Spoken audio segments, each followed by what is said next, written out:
All insurance செத்து within 1 வீக்கில் வந்து எனக்கு ட்ரான்ஸ்ஃபர் 10 நாளில் எனக்கு வந்து மதுரை அண்ணா நகர் ஏசியா போட்டாங்க. அங்கே அவர் வெள்ளைத்துறைன்னு இருந்தார். அவர் தூக்கி மானாமதுரை டிஎஸ்பி போட்டாங்க. அவர் வந்து அதுக்கப்புறம் இது நடவடிக்கை எடுத்திருக்காரு. ஏதோ ஒரு கேஸில் வந்து அவனை கூட்டின்னு போக சொல்ல அவன் தப்பிச்சு ஓடுறானுங்க. அப்போ வந்து என்கவுண்ட் பண்ணுறாரு. 2 பேரும் என்கவுண்டர். நான் இப்போ மதுரை அண்ணா நகர் ஏசி.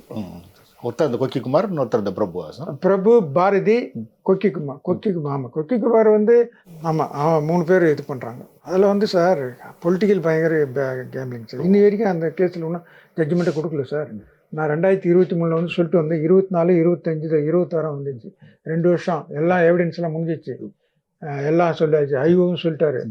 அவர் மதுரை சாமி ஏடிஎஸ்பி அவரும் வந்து விட்னஸ் சொல்லிட்டாரு. இன்னும் ஜட்ஜ்மெண்ட் கொடுக்காம அப்படியே வச்சுருக்காங்க. எனக்கு என்ன காரணம் சார்? ஜாதி பேக்ரவுண்ட் இருக்கிறதுனால? ஜாதிலாம் இல்லை சார், பொலிட்டிக்கல் பேக்ரவுண்டு தான் இதை ஸ்டாப் பண்ணி வச்சுருக்காங்க. வக்கீலாக நீங்கள் ஆர்கியூ பண்ணுறான்.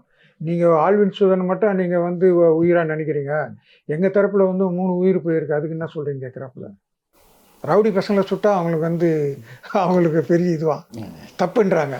அவன் வந்து சமுதாய விரோதி, சமுதாய மக்களை வந்து பயத்தில் வச்சுருக்கான். காசுக்காக எது வேணாலும் பண்ணுறான்.